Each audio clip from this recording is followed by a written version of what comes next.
He's fangirling already. Let's bring him in. I already warned him that I was going to be fangirling for this because I'll try to keep him tame here. Josey Scott is in the studio. What's up, fellas? What's up? So I was telling the story of why I'm such a huge Josey Scott / Saliva fan. And I started at WCPR rock station in 1999, right before everything started to really take off for you guys. So you guys were the band that I saw break out and just climb rapidly, and I instantly became a fan. And I told him in the past, I was like, I was such a big fan and still a big fan of everything Saliva that I never knew that one day I would be good friends with Paul Crosby, and then I'd be talking to Josey Scott on my own show instead of a radio station show. I absolutely love it. So thank you for joining us. Oh, thank you for having me, man. I'm so glad to be on the Sound 228, man. Thank you guys for being so gracious. So we want to dab a little bit into Josey Scott Saliva history and then get to where you're at now. I'll dab away, brother. Jared, you wanted to start it off, so go ahead. Yeah. So Josey, I don't know how much you know about the show, but like, we deal with like the up and coming guys that are, we pride ourselves on finding the guys before they break super big. Right. So that's kind of what our audience is. That's who's watching us, the guys at the local band level and the national level that are like chomping at the bit to get where you made it to. Right. So Kevin and I were talking before the show, like, he and I both saw y'all at Tipitina's in New Orleans back in 2003 with Breaking Benjamin opening up for you. And we think it was Head PE was the middle band. Wow. Yeah. So we've been Saliva fans for a while. What I wanted to know was like, if you could give us like, how did Saliva form, man? What was it like when y'all were just getting cranked up and y'all were the local band in your hometown? Like, how did everybody meet and how did you get to that debut album and what everybody knows, click, click, boom, that just exploded? Well, actually, I was in a band in 1996, from about, I think 91, 92 to 96 called Blackbone, and was with some local guys there in Memphis, and we toured kind of regionally by the skin of our teeth, and we had like this crappy old Chevy van that we pieced together with no money, and we got like this really awful trailer, and we Sounds like a local band. Yeah, we just took on the world. I still can't remember how in the world we ever had food or money. I remember digging through the carpet in the old Chevy van to put together 2 quarters to go to the local 7-Eleven and they had quarter hot dogs, and we were literally starving artists back then. Me and Chris DeBaldo, who was in Saliva, was actually with me in Blackbone, and I remember hustling to get like a hot dog from the local 7-Eleven, and just being skinny as a rail and never getting to eat, and just, it was craziness. But you know what? It was the greatest time of my life as far as breaking into the music industry. And everything was new and wide open. And, like Dave Grohl says, you're going out with a bunch of people that don't know if they're ever coming home.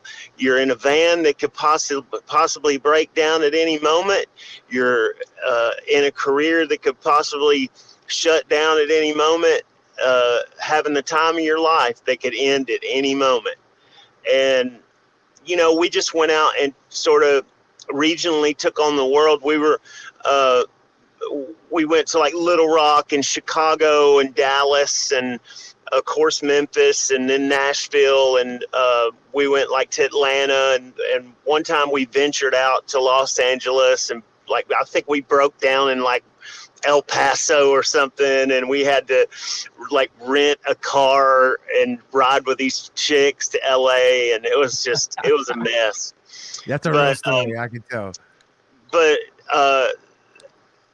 after sort of Blackbone sort of imploded, you know, being an inexperienced guy as far as getting along and being married to 4 other guys, because any way you slice it, a band is a 4 or 5 way marriage, and you have to learn how to get along. Now, I wouldn't learn that until after Blackbone. So we had about a 4 or 5 year shelf life, and then everything just blew up.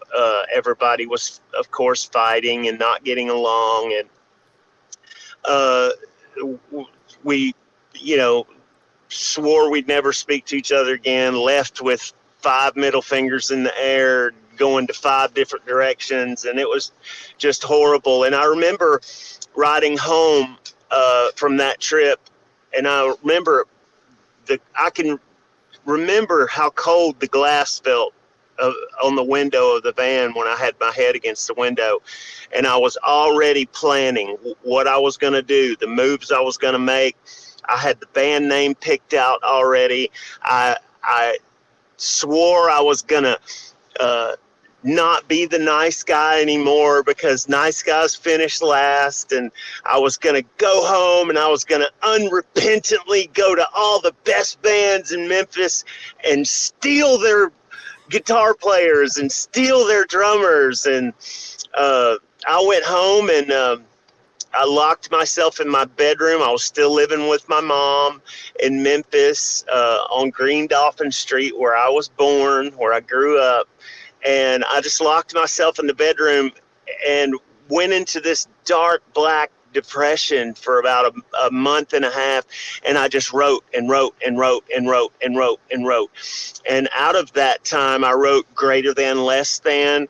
I wrote a lot of the Black Album, the first album that I did with Saliva, and wrote songs like Cellophane and songs like that that would be on the first Saliva record. And then I did exactly what I said I was going to do. I went and hooked up with Todd Poole, who was the singer for Roxy Blue, but he was actually playing drums at the time, because I wanted Wayne Sweeney. Wayne Sweeney was the best lead guitar player in Memphis. He had been for years and years. He was a little bit senior. He was a little bit older. He's going to kill me for saying that. But he was a little bit older than we were, and I just adored him, and I wanted him so bad. And I was willing to, you know, steal him from whatever band he was in. He had been in famous Memphis bands like TNA and River City Rascals, and just incredible guitar player. So I went to him and I said, hey, you know, I'm putting a band together. It's going to be called Saliva, and it's going to be the best thing since sliced bread. You got to come do this with me, man. And he was like, let's do it, dude. I'm in, you know. So, and then I actually started jamming in Todd Poole's basement, and he was the drummer. He was a fabulous drummer, by the way, and an incredible songwriter. He actually helped me write Your Disease and, you know, songs like that. And so, like I said, helped me finish Cellophane and do different things with different songs. And then we went to this band called Gemini Clan and got Dave, because Dave Novotny was the hot bass player in Memphis, you know. And then Chris DeBaldo was a package deal. Me and Chris were always a package deal. So had a rhythm guitar player, check. Had my awesome lead guitar player, check. Had a drummer, and had my bass player, Dave Novotny. And we really wrote well together, and everything was going really well. And then something happened. There were some issues that happened in the band, and Todd had to step away. And I knew I was already planning. I almost had this like intuition that was going to happen, and it made me really sad. But I wanted Paul Crosby so bad. He was in this band called 10 Pound Sledge. And then he was in one of my favorite bands called Mother Crush there in Memphis. And I just swore, I was like, I'm going to get this guy. I'm going to get this guy. And I went to his house, and him and his wife at the time, named Lindsay, they had a fight, and she had sworn that he was done with the music industry, that he was going to go do, I think he was doing Heat and Air at the time, and it was making killer cash. Actually, he was the only one of us that actually had a job that made good money. And I told his wife, I said, please, in God's name, if you will just trust me and let me have your baby, Paul Crosby, and please let him come be my drummer. I promise you we're going to make it, and it's going to be great, and it's going to be awesome. And I'll take care of him, and I won't let him, hurt himself or get mixed up in anything bad, which was all lies. But sweet little Lindy Sue told me, she said, if it was anybody else, it would be a hard no for me. She said, but because it's you, I'll let you have him. And I was like, yes. So after that, we went into the band room that night, and I think we wrote Dope Ride right off the bat. Just an amazing chemistry with those four guys and myself right away. Like just almost, I don't want to get too spiritual or theatrical on you, but it was just cosmic. It was a cosmic power that was in the room with the five of us at the time that we played together, and it just couldn't have been more magical. And we wrote song after song. It seemed like we just wrote songs with ease. Ideas would come, we would work them out. Next thing you know, they had lyrics, and we were off to the races. And so that's kind of how we got started. I love it. You hit all the high points. You hit the struggling in the van. Everybody's got a wife or a girlfriend story that they had to deal with, through whether it was their own or their bass player drummer's wife. Like that's an up and coming story, man. I dig it. I dig it. I'm sorry I took the long way around there, but that's okay, man. It's an internet show. We don't even have to pay by the minute or anything like that. We can talk all we want.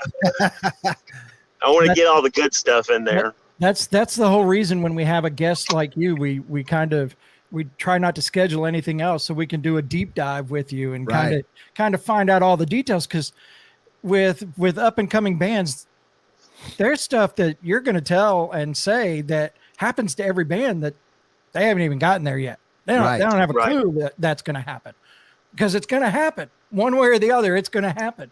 And, so we love to when we have artists like you on to deep dive a little bit, to give a little backstory of the history and the things that you've gone through personally with bands. So it's always fun to do that. So if you get long-winded, we don't care. Let's go. We're here to listen. I love to hear stories. I love to hear. So I thought I knew a lot about Saliva and you, and I, course, doing research today, and I'm going and reading stories, and I found a video, and I'm not going to show it. I didn't do it, but from Pickle TV. Oh yeah. That covered you guys from, I think, 1996 to 99. And it had like the very first show you guys played out live where you were dressed as a nun. Yeah. We used to do a Halloween show every year. We kind of grew up on Beale Street in Memphis, where Elvis used to play and B.B. King used to play, and all the famous blues men had been through there, like Blind Mississippi Morris, and James Brown had played there. Prince played there one night, and thank God I sweet talked my way through the door and got to this little private party that he played.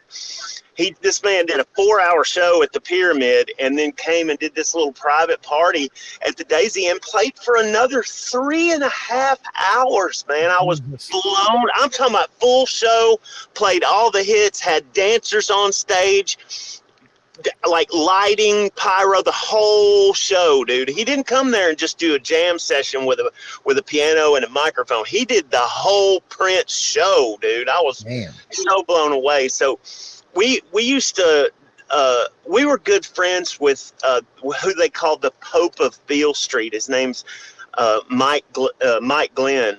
And his son, Mikey Jr., is still book shows for me in Memphis, and just amazing family. And they're like he's like a father to me.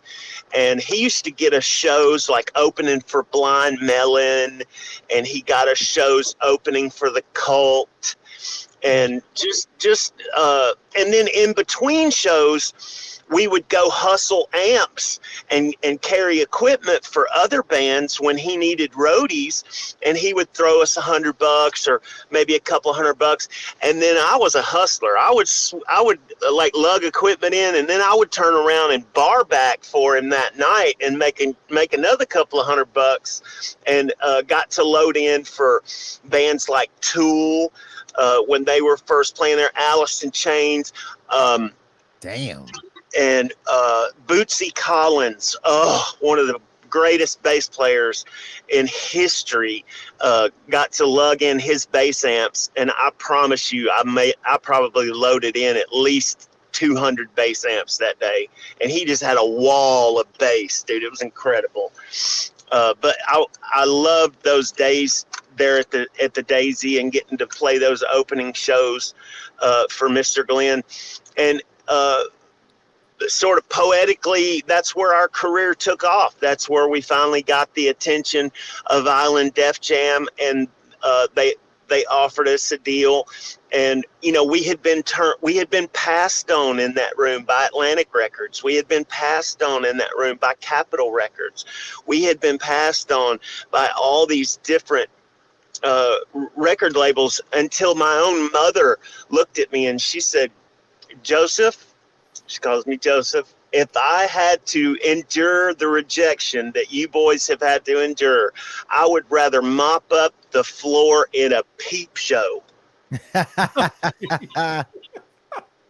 I was like, "Well, Mom, it's not quite that bad, but it's, it hurts." I got to where even today, when my wife will be out to eat and she'll be, "Hey, can you pass me the salt?" Just saying the word pass makes my body go clench, because I heard the word pass so many times from every different label, and then to hear that we were accepted by Island Def Jam, and something somebody never told me was when these guys, and I know that's a different industry we work in now, and record deals are offered differently and gotten differently. They're usually gotten through social media now instead of playing out so much. But back in the day, they used to say, "Well, we'll fly you to LA and put you guys in a hotel, and we'll take you out to dinner, and then we'll go over to a studio and we'll set you guys up, and you can play for us and do a showcase." Well, of course, we gladly did this for all these different record labels, and all they would end up doing, from my point of view, was stand there with their arms folded and then tell me after the show why I wasn't good enough. And it was very hurtful, and that's just something you have to go through in this industry. So when Island Def Jam showed interest in us, we had sold about 10,000 copies of our Black album locally, just literally putting them on consignment in the old dinosaur record stores and selling them out of the trunk of our car on Beale Street. We had sold about 10,000 records, and we had these wonderful DJs there in Memphis that played us on like locals only nights and stuff like that. And Island Def Jam finally called, and they said the same thing. They said, "We're going to fly you guys out to New York. We're going to put you up in a hotel. We'll take you out to a fabulous dinner, and then we're going to take you to a studio or a rehearsal studio, and we're going to set you guys up." And I literally was on the phone with like my manager, my lawyer, and all these people and the record label. And I said, no. I said, because I had just heard past one too many times. And I said, no, we're not going to do that. I said, you're going to come to Memphis and you're going to let me pack out the Omni New Daisy on Beale Street. And you let me rock the hell out of that place with my guys and rock the walls down off that place. And then you can look me in my eye and tell me no.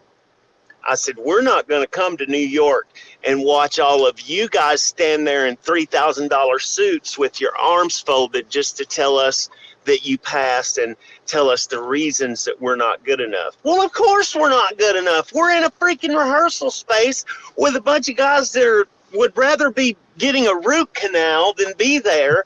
And, you know, and playing songs that they've never heard and with the band that they've never seen. Of course they're going to say no, unless you open up the sky and angels come down with golden handwriting, you know, of songs. They're going to say no. So that there was this, after I said, you guys are going to come to New York and we're going to rock the Omni New Daisy, and then you can tell us no, there was this long, like 30-second silence on the phone. And I was like, I ruined it. Yeah. I was like, I did it, dude. I've crapped the bed, dude. It's all over. It's all over. I've single-handedly destroyed everything I built with one sentence.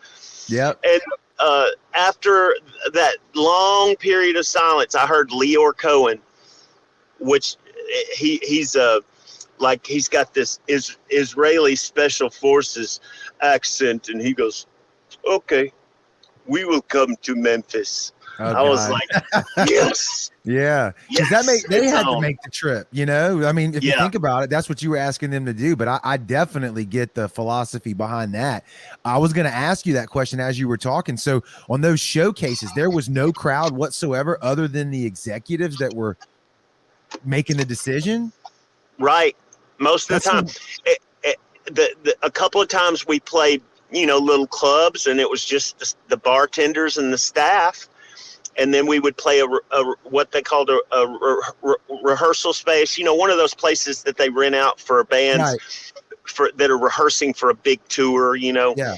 And they would always stand there with their arms folded and tell me no. I had a record executive that I'll leave his name out of it, but he walked up to me and said, why should I sign you when I can sign another Jonathan Davis? And it just broke my heart. It just broke my heart. Wow. And I said, you know what? I'm going to go back to Memphis. I think I'm good. There's so much wrong in that statement from him, and he's in the business. That's his job. Like, that doesn't make no sense to me, man. That's crazy. Right. That's crazy. But, you know, that they said things like that, you know, in 1997 when we were showcasing for another label, for another executive that I'll leave his name out of it. My father had died. My father passed away suddenly at my age now, actually. He was 50 years old, and he had a massive heart attack and passed away on October 7th of 1997. And I was just devastated. And like any, you know, son would be, but I was a daddy's boy. So I was just absolutely devastated. He was my brother. He was my father. He was my best friend. He was my bus driver. He was just so close. Like, we couldn't have been closer. And he suddenly dies. And the record executive that we were showcasing for, my dad died on a Tuesday, and the showcase was that Friday night at the Omni New Daisy.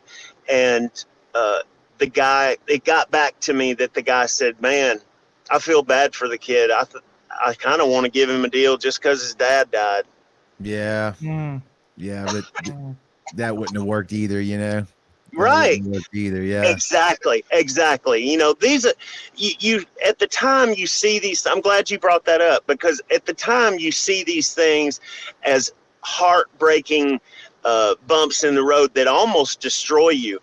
But if you look back at how they happened, they're blessings in disguise, man. They're not where your destiny wanted you. that they're not where you were meant to be.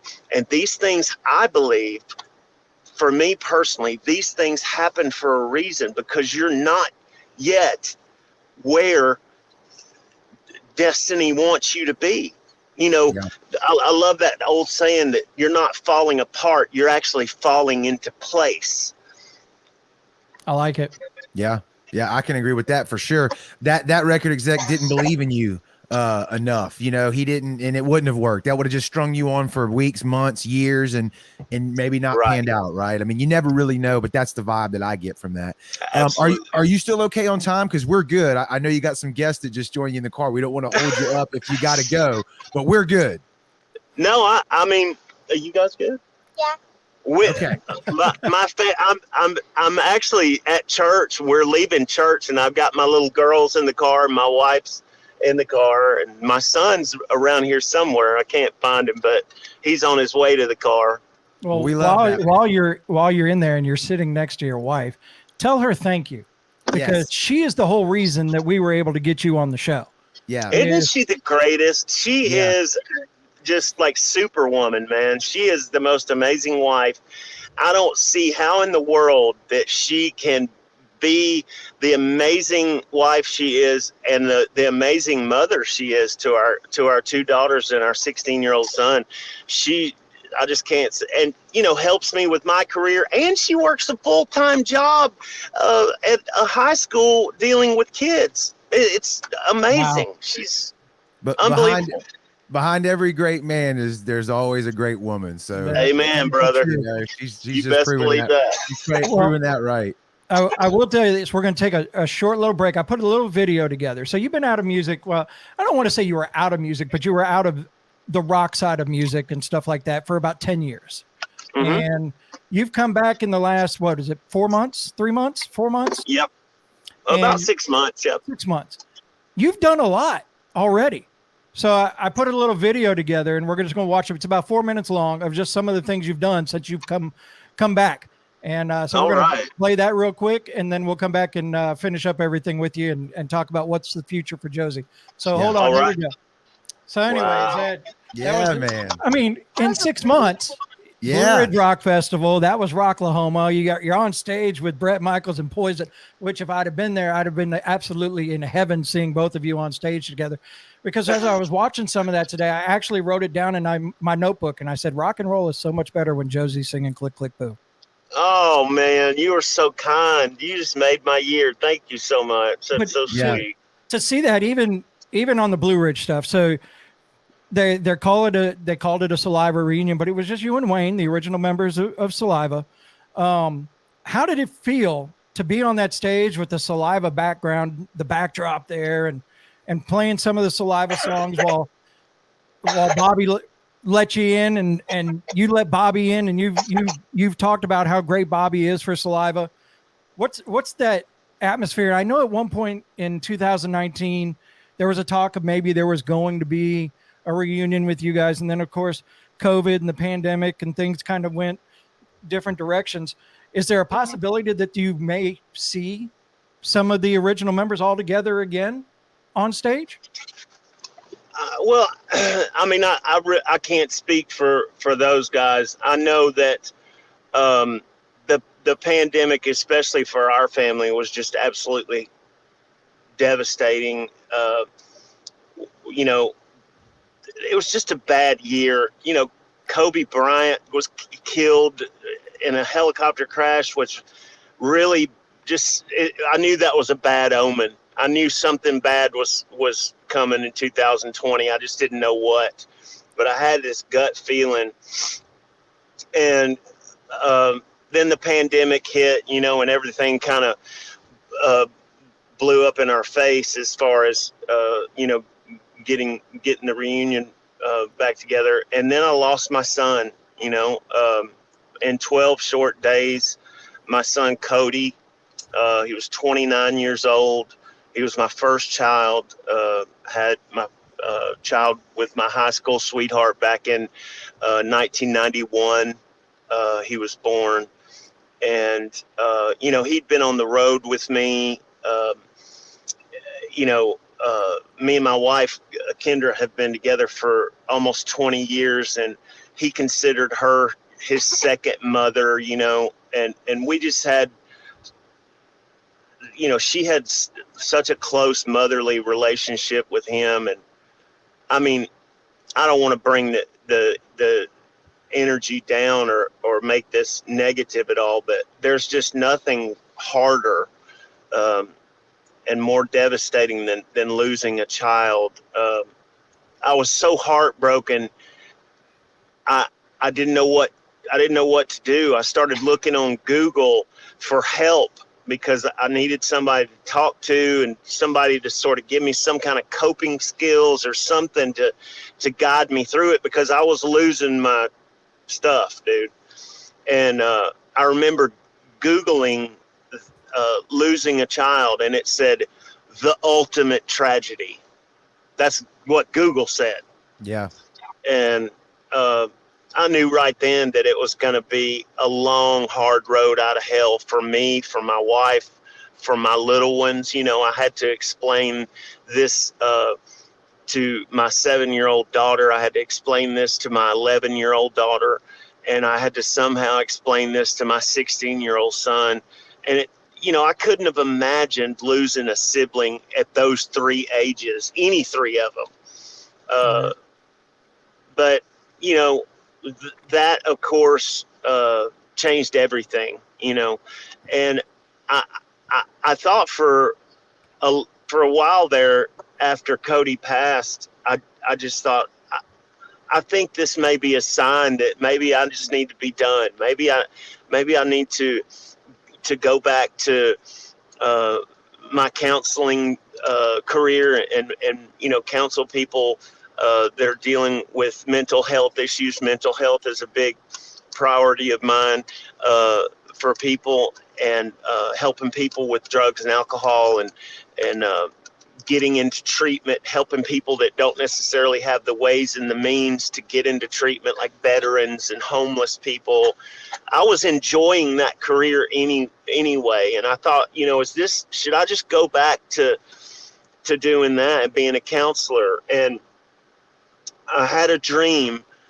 For a long time, I would pray that God would let me dream of Cody or just give me some kind of sign or something, and nothing was happening, man. It was just like I was lost in this black abyss. And I had a dream one night that I was laying on the canvas of a boxing ring, and I woke up strangling on what I thought was, I couldn't tell if it was spit or blood or something was in my mouth. But I had a boxing glove on, and I was rubbing my mouth like that, and I was seeing blood come out of my mouth and my nose, and I was on the mat. And I remember thinking to myself, somebody, like that movie Friday, somebody has knocked me the F out, you know what I mean? And I was like, who hit me? What hit me? What happened? And I felt someone tug at the back of my shirt like that and pull me up. And they got down in my ear, and the voice said, Dad, you got to get up. You got to get up, Dad. Come on, Pops. And when he said Pops, I knew it was my son. And he said, you got to get up, Pops. You got to get up and fight. You got to get up and fight. And I could smell him. I could feel his breath in my ear, and I almost was turned around to where I could see his face, and pow, I woke up, man. But I knew that was a sign enough for me that Cody was trying to tell me from the other side. He was telling me, Daddy, you need to get up. You got to get up and keep fighting. You got to get up and pick up your sword and keep fighting. You can't just give up and die. Because I was on the mat, man. I was knocked out, bro. And my child somehow encouraged me to get up off the mat. Other friends, I couldn't have done it without my wife and my family. My friend Tony West, who is a singer out in Los Angeles who's dealt with all kinds of loss and is a counselor in his own right. He was right by my side through this. Other people that I would have never expected to be there for me. Bobby Amaru's father was very key in talking to me, and father to father telling me it's going to be okay. You've got to get back in there. You got to do this. You got to do it for yourself, and you got to do it for your family, and was very encouraging to me. Also, my stepson Dylan and my stepdaughter Brittany, their father Brian, was also with me the night I got the news, and was so there for me, man, and just comforted me and said beautiful things. It's crazy how encouragement comes from the most unexpected places that you never thought it would have came from, and that sort of tied into Blue Ridge. When I finally met up with Bobby, his dad was concerned about me and Bobby finally meeting each other, and like there was going to be some kind of drama or something. And I told him, I said, I want to promise you, father to father, that I'm going to welcome Bobby with open arms, and I guarantee you he'll do the same thing. And when I got there and me and Bobby finally met, we gave this big bear hug to each other, and somebody took a picture, and the picture made it online and got it back to Mr. Amaru, and he was like, you kept your promise to me, man, and I thank you for that so much. But the one thing that really helped me that day at Blue Ridge was it was like flipping a switch. It was like I was on the couch watching movies with my kids one minute, and the next minute I'm walking out on stage in front of 160,000 people, and I started to have a little bit of a panic attack. Just that nervous energy that I've always had. Even Elvis said he had nervous energy before he would go out on stage. And I'm going to try not to get emotional. My sweet, angelic wife walked up to me, and she took my arms in her hands, and she said, look at me. Look at me. I need you to look at me in my eyes.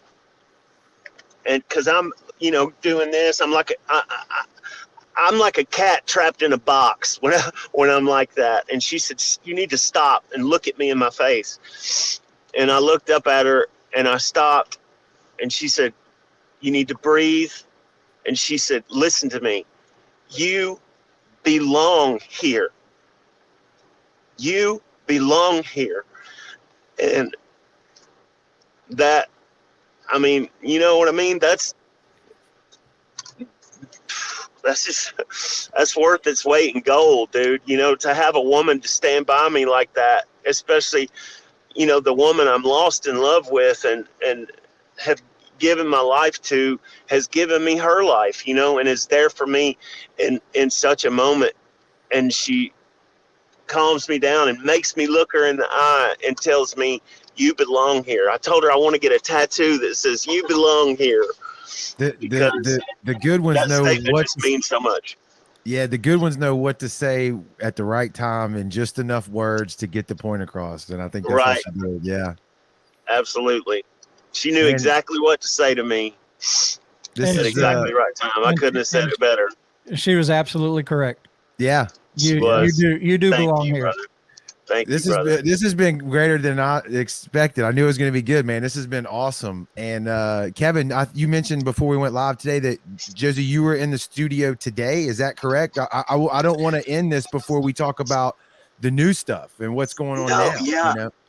Yeah, man. I'm a huge Leon Russell fan. I've always been a huge fan of Leon Russell. I saw him at the Memphis Music Festival when I was a kid. I think I was my daughter Jordan's age. I think I was 11 or 12 years old. And, there's this tall, skinny guy, and he's wearing a suit and he's got this long blonde hair and this long blonde beard and this cool leather top hat with stars all the way across the front of it. And he's just tearing the piano apart, dude, and just killing song after song. And it was a life-changing concert for me, seeing him at Memphis Music Festival. Well, I got to go to his I got to tour his own personal studio called The Church here in Tulsa today. And man, what an amazing studio. And it's been this lady that bought it has refurbished it and just put all this beautiful artwork, and she has all this memorabilia from the 70s and 80s, from like all the outlaw country guys, from Willie Nelson and Waylon Jennings and just everybody in outlaw country that you can think of. And also the Gap Band, who's from Tulsa, Oklahoma, has a lot of memorabilia there. And just a gorgeous studio. I cannot wait to get in there and record some new stuff very soon. So you also, if I remember, you did some parts on a new Silent Theory song as well, right? Yeah, Silent Theory. Yep. Yeah. One of the bands Paul Crosby manages is called Silent Theory, and they called me and invited me to come out to Washington and hook up with them and spit a verse on one of their songs. And I was like, "What?" I was like, "You want me to come do that?" And they were like, "Yeah, man, you got to come out and do it." And I was all nervous and everything because, I think coming off the couch, it's like my dad would say, coming off the couch and going back to playing quarterback is a little more daunting than you think it is, Right. But I just had to channel, that God-given thing that I believe, my Creator put in me to use. I had to channel that thing, and I wrote a verse for the song, and I got in the studio, and I was so nervous I couldn't sleep on the plane. I couldn't sleep when I got there, and then I finally got into the studio, and my voice was about to go out, but got in front of the mic, spit the verse perfectly, like twice, did 2 layers of it. It sounded awesome, man. The singer and the drummer were there, and they were like, "Yeah, man, this is dope." They were like, "Okay, we're going to go across town and shoot the video." And I was like, "Now?" And they were like, "Yeah, we're going to shoot the video today." I was like, "We're going to record the song today and shoot the video today?" They were like, yeah, we're going to do that." And I was like, "Wow, man, I guess Whole I'm new world, ain't it? Yeah." And I went and we went and had sushi. And then after that, they said, "Okay, man, we're going to go over and we're going to lip sync the video a couple of times. And you're on your part of the video, you're going to walk up and do your part." I said, "Well, man, I just recorded my part. Are they going to have my part across town?" He goes, "Oh, it's already there, bro." I was like, "What?" I was like, "This is crazy. All this newfangled technology you boys have got." Yeah. So we had somebody in the comments, and I know you were a couple weeks ago you had gotten ill.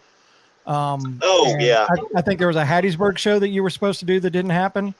Somebody was asking if there was going to be a rebooking of that Hattiesburg show. Yes, absolutely. I'm going to make up those dates. I hardly ever miss a show, and it just broke my heart to have to reschedule those dates. But I'm going to reschedule those dates for 23, and absolutely I'm going to come back and make every one of those shows up. Yeah, man, COVID, dude. For me and my daughter Jordan, it's the 5th time we've had it. 5th time, and it just knocks the wind out of your sails and puts you down for quite a while. And it's obviously a really sensitive subject in our household. We don't even like to say the word COVID, right. But it's part of reality and part of what we have to deal with. And I just hate that happened. But yes, absolutely, I'm going to make those shows up. So, and before we let you go, there's one thing that I wanted to say. So the last time I saw you play live, I believe it was 2010 or 2011. I worked for a company called Atlas Fights. It was an MMA fight at the Hard Rock Casino in Biloxi. When the fights were over with, you guys played right after the fights. The cage was still set up in the middle. I remember that show. Yeah. And that was the last time that I saw you play live. And I want to tell you something right now. You look great. You sound great. And it's very, very exciting to have you back in the music industry. Man, thank you so very much, dude. I think, I think God sends you the right people at the right time to tell you the things that you need to know at that point in your life. And you guys have really helped me today. I appreciate the love, and I appreciate you having me on your show. And I'm just so grateful and thankful for you guys, man. And you are welcome back anytime. Make sure you pass the message along to Andrew Goodfriend that you need to come to Biloxi. Yeah. So you got it. We can get that one taken care of. And because I am the fanboy, I will show you my favorite picture of all time from any CPR fest I ever worked. You ready? I'm ready. Nice. Oh, that's my Michael Vick jersey. I remember that jersey. That was an inside outside CPR fest. You guys headlined outside, and then inside was Breaking Benjamin, 12 Stones, and Godsmack. Wow, man, I'd go to that show tonight. That sounds fun. A lot of people would. So yeah. So what? So can we expect live stuff in 23? Are you going to be hitting the road? Is that you got that already in the works? Absolutely, man.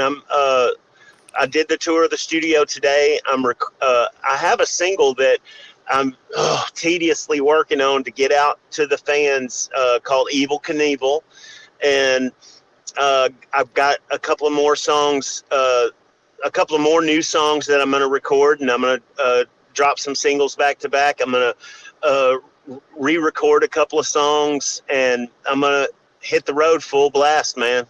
Well, cool. I will say that if you don't know, we do have a reporting internet radio station that we run called The Sound.